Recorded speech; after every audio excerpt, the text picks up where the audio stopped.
that's the first time I've sat down and been able to talk to the planning officers about this situation.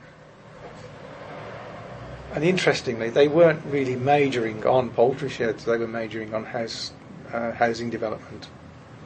And it was the AMB that tried to steer the discussions to poultry sheds.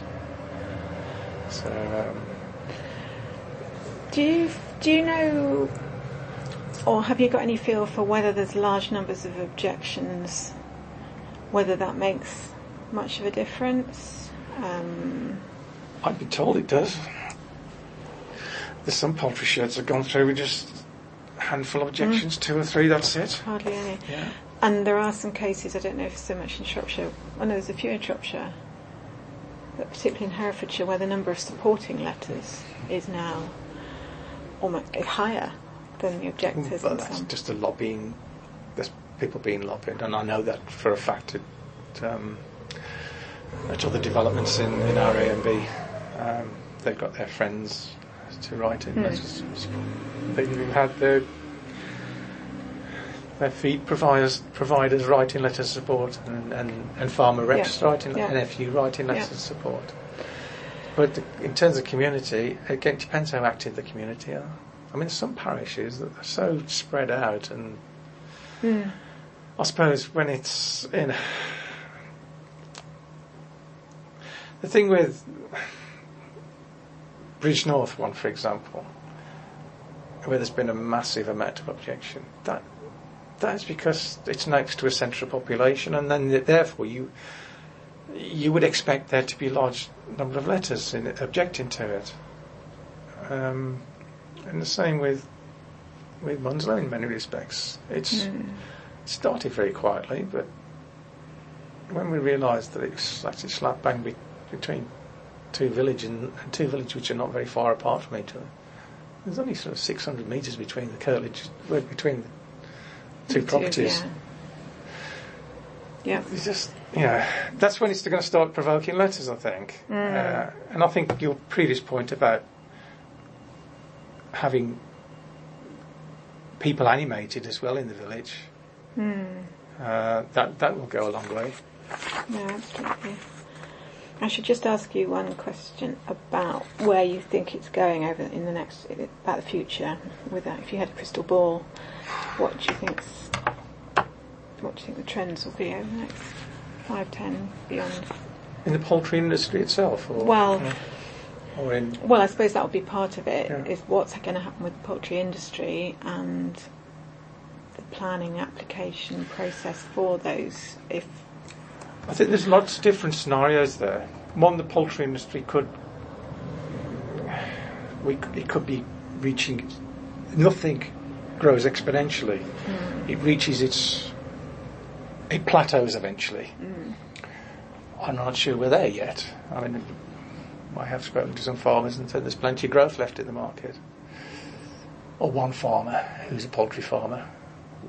We did go and see one. And he was very candid about it all, and we appreciated his candour. He felt there's more capacity. In terms of the regulatory agencies, I think they've been slow to understand the consequences, and I think they're just going to catch up a little bit. So this crazy scenario of the EA being the permitter, but also the body that's required to make sure we deliver on Water Framework Directive, is a bit nonsensical, to tell you the truth.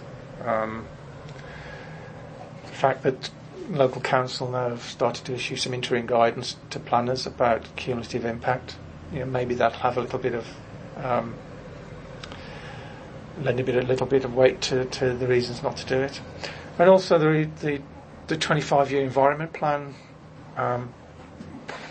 There's lots of things in there that in terms of, it's good words, a lot of it. I haven't read it all. I've only read bits that really relate to the AMB. But in terms of the AMB, they are looking at a review of AMBs, and I assume they'll be looking at how we are protecting A and Bs, whether we are protecting A and Bs, whether the planning system is fit for purpose in terms of protecting A and Bs. So that's all in the mix as well. So where it's going, I can't say, but there's lots of things that are being looked at now, which previously weren't being looked at, and maybe that will put brakes on the system. It might not. I don't know.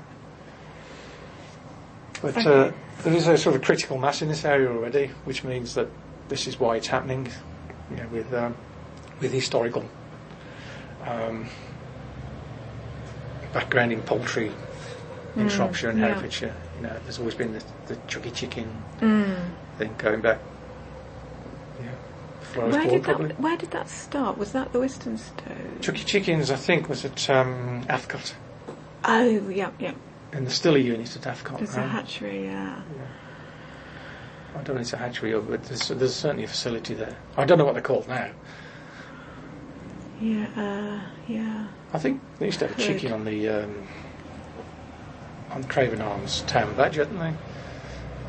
Was there? I think so, yeah. Because there used to be a unit up where Brick Park is now, I think, was chickens for a while. I don't know. I've been trying to follow, what was where when, but it has changed a lot. And like the one at Athcott has changed ownership about 3 times in the last 10 years. I think it's Hook Two Sisters or something. There's have it now, I think, but it's changed a bit. I think it's a hatchery. There's a couple of sheds, a couple of sheds beyond, but they don't look as if they're currently in use. To be honest, they look derelict. And there was planning permission to put some more, but they've never been built. So we had a planning application come in a couple of months ago for that unit at Athcott to extend it. I was going to say I saw a little one. Yeah, it wasn't massive, but we haven't objected to it. Yeah, I had to look at that and thought, actually no. No, it's quite small, yeah. But I saw one planning application. Again, I didn't know about this. I just happened to be walking past the poultry unit, and so there was a planning application outside the front, at the entrance of the poultry unit, which made me go and look at the planning portal. So I didn't know about this planning application in the A&B, and what they're doing is they're extending the building a little bit, but they're putting a mezzanine in there. So. And where's that? That is at near not Kefenarnia. Colbatch. There's a free range poultry there. I was going to say that sounds like a free range egg thing with the mezzanines. I seem to remember that's how they sometimes do it.